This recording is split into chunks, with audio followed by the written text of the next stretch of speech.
Hey there, welcome to our Breakthrough Fitness 7-Day Challenge. This challenge was created to help you jumpstart some movement in your everyday life. If you don't have any equipment at home, that's okay. We'll give you some alternative exercises to do with no equipment. Otherwise, some common things that you can use that are pretty easy to keep in your home are bands. So we use sets of bands with handles. They're adjustable. You just need one set of handles and a couple of bands, and you can change them out. They also anchor to the door. We also use small loop bands or different sets of dumbbells. Now, if you have a really cool home gym setup and you're looking how to better utilize that, we can do that for you as well. At Breakthrough Fitness, we specialize in personalizing programs to your individual needs. And we encourage you, even throughout this 7-day challenge, to find what works for you, create a baseline, and then work to improve from that baseline. Because progress is better than going in and going over the top to start and then not being able to sustain that. We are here to help you create a healthy lifestyle change that you can sustain throughout your lifetime. So to get started, we're going to start with the foundation of all of our training programs here at Breakthrough Fitness, and that's strength training. We follow science and research here at Breakthrough Fitness, and we know that the science says that strength training, when you look at it, it gives you the biggest bang for your buck when it comes to all of the benefits that you can get out of exercise compared to other exercise modalities. So if you're going to do just one form of exercise, strength training can give you the most benefits. So we start with that foundation and then can build and adapt the rest of your training program from there. So to get started, we're going to start lying on the floor. You can use a yoga mat or you can just lay on the floor of your home. You don't need any equipment. We're going to start with a glute bridge. I'm starting with a glute bridge because a lot of people have chronic low back pain or tightness from sitting, standing, physical jobs, desk jobs. People have low back pain. This is a great move that you can do when you're strength training or just in the morning when you need to get some blood flow. So for all of our exercises today, we are going to aim for 8 to 12 reps that challenge us, but make sure that we can do it with a good form and always moving slow and controlled. So to start with the glute bridge, we're going to place both feet flat on the floor, back is flat. We're going to engage our transverse abdominis, push through our heels and slowly lift up, pause at the top, and then lower back down. In all of our exercises today, we're going to lift in about 2 seconds, lower in about 4 seconds. If 2 feet on the ground feels too easy for you, hold at the top, try and lift up a foot, set it back down, lift up the other foot, and alternate. If that still feels a little easy, keep one foot in the air and lift those hips up and down on one leg for me.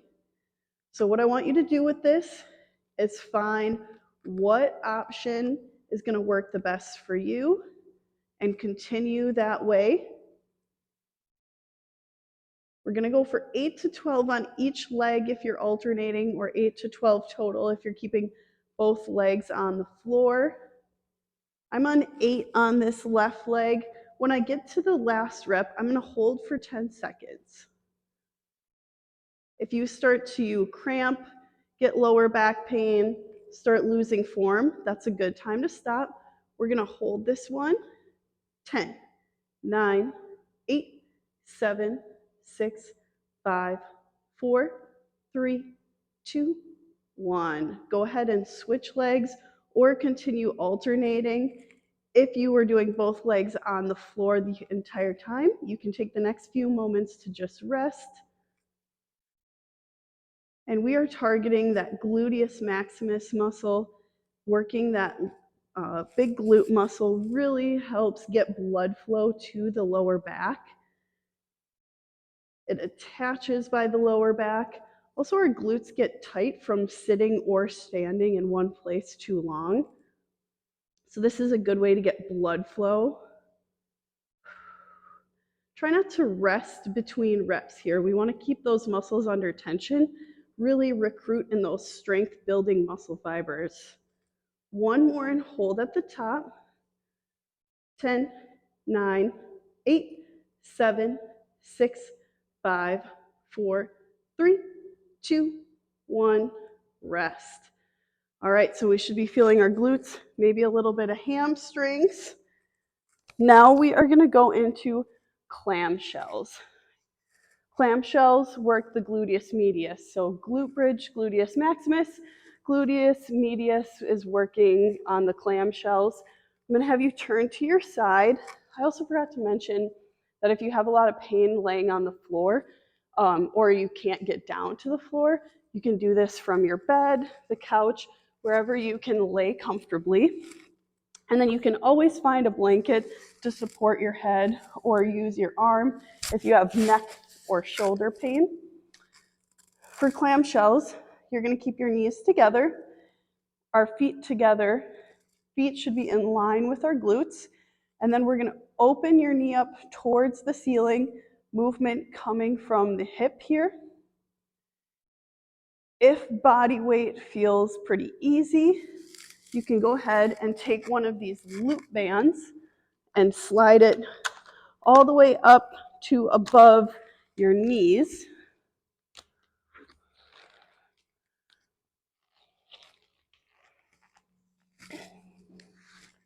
And we're going to go for 8 to 12 on each side. Here we go. Feet together, knees press up towards the ceiling. Now I picked this exercise because, again, we were talking about low back pain with that last exercise. This is another really great exercise for low back pain. It's also a really important exercise if you have knee pain. So we want to strengthen the glutes. You can see this movement is abducting my hip, so I'm moving it away from my body. That helps hold our knees in line with our hips, and so you don't get that inward kind of caving of your knees. This that causes pain a lot, especially if that muscle is weak. You'll get knee pain. So if you strengthen that, it helps align your knee better. We're going to do 2 more.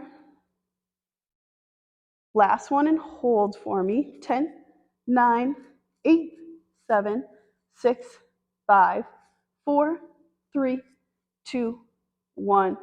Rest. All right, go ahead and switch sides.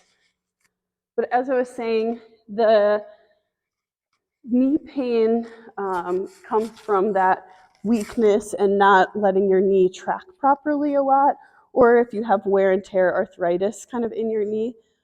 We're going to go ahead right into that second. Make sure your knees or your feet are in line with your glutes. Your knees are opening straight up towards the ceiling. If you have bone on bone in your knee, this is also a great exercise because it's helping strengthen your legs without actually moving your knee at all.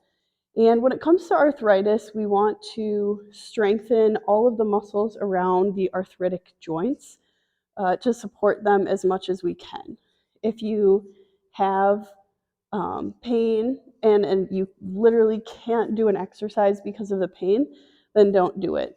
But we know that strength training in a controlled manner, like we are here, can really be beneficial to reducing pain and improving function when it comes to arthritis. 2 more reps. Last one and hold. 10, 9, 8, 7, 6, 5, 4, 3, 2, 1. Rest. All right. Now, we're going to go into squats or wall sits next. And again, I know that a lot of people have pain from this exercise quite frequently, especially in your knee, maybe your hip, maybe your low back. But I really think it's important to learn how to squat properly because that's how we sit down in a chair. That's how we get up from a chair. And so that movement can really help if we improve the form and go over how to do that. Even if you have pain or are supposed to limit how much you're squatting, if we can improve how you do that in your everyday life, over time, hopefully you can reduce that pain and work up to doing more and more. So if you have extreme pain here, I don't want you to push through. My alternative to doing a squat is to do a wall sit, where you put your back up against the wall, your feet out in front of you, and just hold. If that stationary hold feels better than movement, that's always a great option. I'm going to demonstrate the squat. You want your feet about shoulder width apart. You can go a little wider if that feels comfortable. I just don't want you to be too wide. And then your toes should be forward or just slightly turned out, no more than a 45-degree angle. Then we're going to focus on engaging our abdominal muscles. You'll notice I talk about engaging the abs a lot. Super important to supporting the low back. So we're going to engage and then slowly start to lower down. And as we lower down, we're going to sit back in our heels. And I want you to go as low as you feel like you can go without rounding your hips underneath or sticking your butt out. We want a nice long neutral spine, and then coming back up. And we're going to keep a small bend in those knees at the top just to keep tension. Keeping the tension helps recruit those muscle building fibers. So we're going to lower down in 4 seconds, come up in 2 seconds. If you have weights, you're more than welcome to hold weights. You can hold them at your sides, you can hold them in front of you, you can hold them in between like a kettlebell, whatever feels good to you.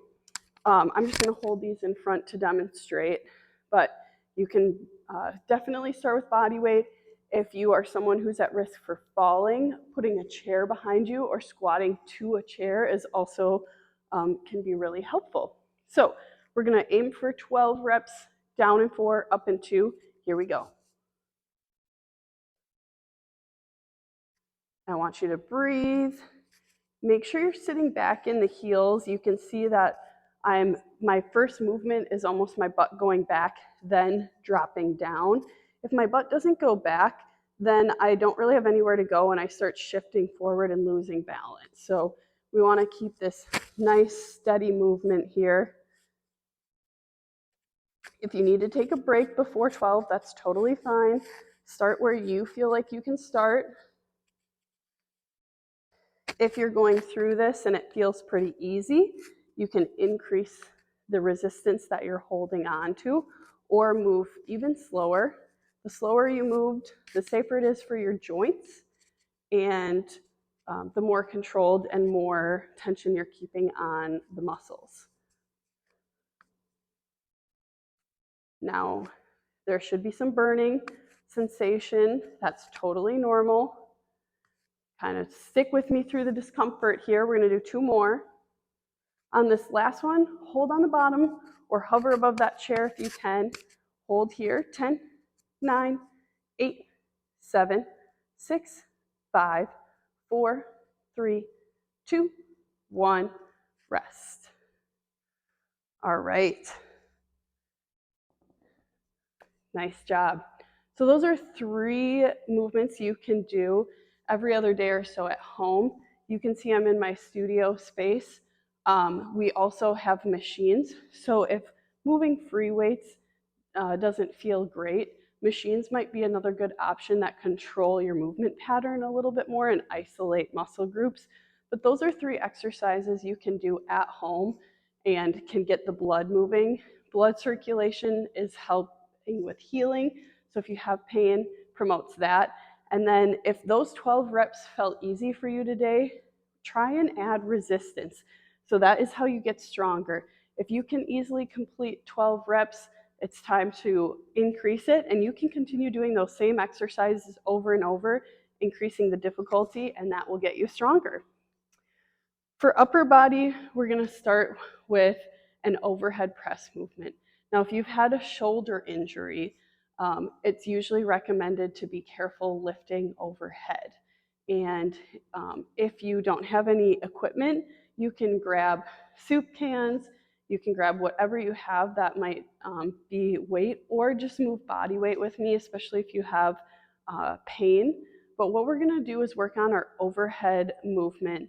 And I'm gonna hold these weights just so that you can get an idea of what this looks like with weights. But if you don't have weights, just hold your hands in fists.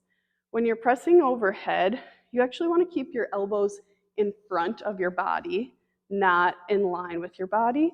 That will put less stress on the shoulder joint, especially your rotator cuff. And then we're gonna slowly press straight overhead. Now, when you see me pressing overhead, I want you to notice two things. One, I'm not arching back, I'm staying strong in my upper body. The only thing that's moving is my arms. And then the other thing I want you to notice is that when I'm pressing up, the extension is coming through my shoulder, and I'm not shrugging at the top. A lot of people will get neck pain with overhead pressing movements, and that's because they're actually shrugging. So I want you to focus on this deltoid muscle, that's your shoulder muscle, and we're just gonna move up and 2, down and 4, nice and slow for 12 reps.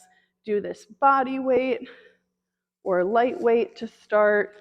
Shoulders are a smaller muscle group, so typically you need a little bit less heavy weight. And again, if you have minimal equipment at home, you can use what you have at home, or just use this as a range of motion exercise. You can also do this with a band I have down there. You step on the band and press overhead. The important part is this challenge is to get you started, and I want to show you that you don't need a lot to get started. And for this to be effective, we just need to set the foundation, set your routine. Keeping it nice and slow. If you start to get shoulder pain, that's a good place to stop. If it's burning, breathe and stick with me. We're going to do 2 more. Last one, all the way up, down in 10. 10, 9, 8, 7, 6, 5, 4, 3, 2, 1, rest. All right, next up, so that was working your shoulders and your triceps. Next up, we're gonna work your back and your biceps. So this you can do 2 ways. If you have dumbbells, we can do a bent over row. If you have bands, you can use a banded row, or you could use a doorway, holding your hands in the doorway and pulling yourself forward. TRX straps are also a good alternative. So if you have any of that stuff at home, those can be really good options. I'm gonna show the dumbbell version and the row version. The important part is that we're working the area between your shoulder blades. So for our dumbbell row, we're gonna use one dumbbell as the handle. Your other dumbbell is gonna go in your working arm. I'm gonna angle here so you can see me. If you can't be on your hands and knees, that's totally fine. You can also do a standing row, pulling your elbows up at the same time. Shoulders down and back, driving your elbows straight back. Kneeling, we like to do one arm at a time. Same thing. The movement foundation is the same all around. And then if we're using a band, our feet can be out in front, or you can anchor a band to a doorway, a railing, and use the handles. I'm gonna hold up, not on the handles because it's a little too long. Sit up nice and tall, and then still driving my elbow straight back. So pick what option works for you. We're pulling back in 2 seconds, pausing, coming out in 4. Here we go. And this whole time we're keeping the spine nice and long, abs engaged. There's very few times when a row isn't able to be used. If you have any like shoulder pain, elbow, wrist pain, typically row is still going to work at strengthening what you need to around that injury, unless it's super inflamed. And also because we're keeping the arms below the shoulder joint, That keeps it pretty safe. Rows are also using your big back muscles and your biceps. So typically this movement is pretty strong. You can always use a lighter resistance if you have an injury, but if you're feeling healthy, um, a medium to heavy resistance is good here.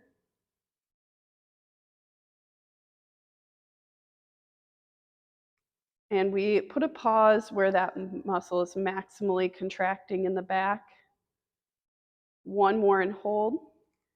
10, 9, 8, 7, 6, 5, 4, 3, 2, 1, and rest. All right, if you need to pause and do the other side, if you're doing one arm at a time, I'm gonna keep this exercise or this workout moving, and we're gonna go right into a chest press movement. What that is gonna look like is you're gonna lay flat on your back or on a ball or on a bench, whatever feels good to you. And you're gonna use those same soup cans, lightweight, whatever you have, and you can also put the band behind you and lay on top of it and press up, or use dumbbells. We're gonna, again, we don't want your elbows way out to the side. You don't have to tuck them in. They can kind of be at like a 45-degree angle. But what I will say is if you have any shoulder pain, the closer your elbow is to your body, the better it's probably gonna feel for you. And then we're gonna press those dumbbells straight up towards the ceiling. You can also do this with soup cans or whatever at-home weight you have. And we're gonna go up in 2, down in 4. If you're able to do this on a bench or a ball, it's nice because you can get a little deeper, but for the sake of this at-home workout, I'm just gonna use the floor because everyone has it. And again, if you can't get down to the floor, doing this on the bed or the couch is a great option. Going nice and slow, and I want you to think about squeezing through your chest. So your arms are moving, but this isn't an arm exercise, it's a chest exercise. So at the top, really think about squeezing. That's where your chest muscles are maximally contracted. I want you to think about squeezing them together.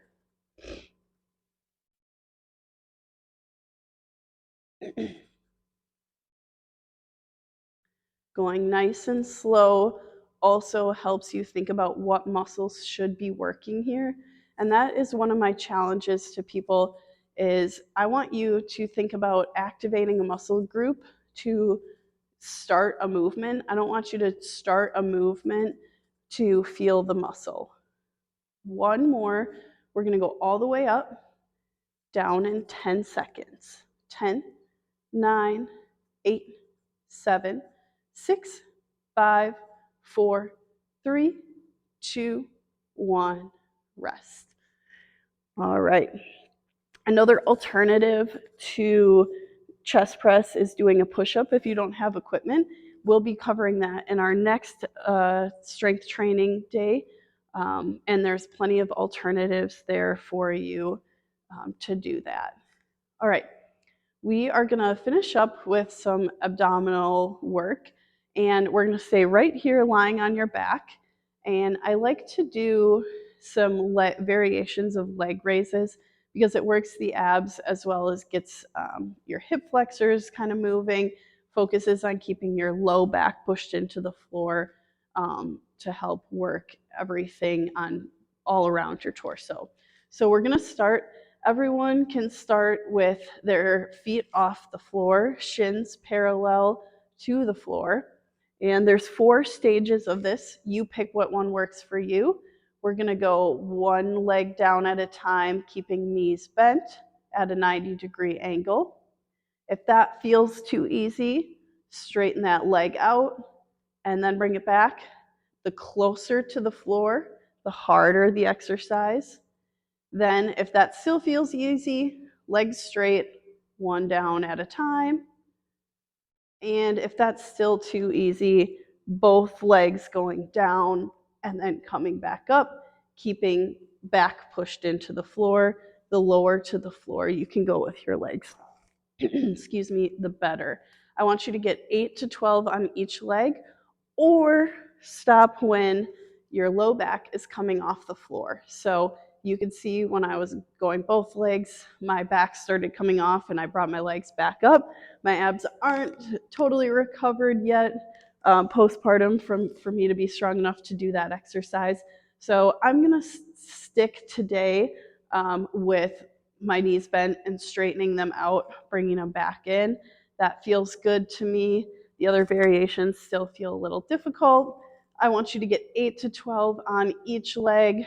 Do what you can, going nice and slow, activating those abdominals while keeping your back pushed into the mat. This helps reduce, again, that low back pain, knee pain. Being strong in your abs is really the foundation for being strong everywhere else, because if your abs can't support a weight that you're holding onto, a posture that you're trying to hold, then everything else goes downhill pretty quick.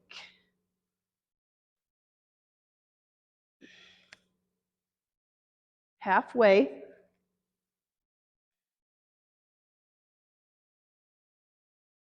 Keep breathing.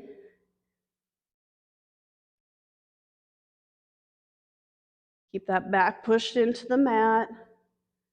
Once you get 8 to 12, you can take a rest. There's no ending movement here. 2 more if you're keeping on time with me. 1 more. And rest. Whew. All right. Great work today. Give yourself a little pat on the back if you made it all the way through. Hopefully this was an inspiring first day of a challenge and feels really doable for you. If you have any questions, please let us know. We'd love to help or give adaptations for what you have in your body. Just remember that every workout should be personalized to you and your needs for that day. And if you give it your best effort, that is a PR workout for you. And we look forward to seeing you tomorrow on day 2 of our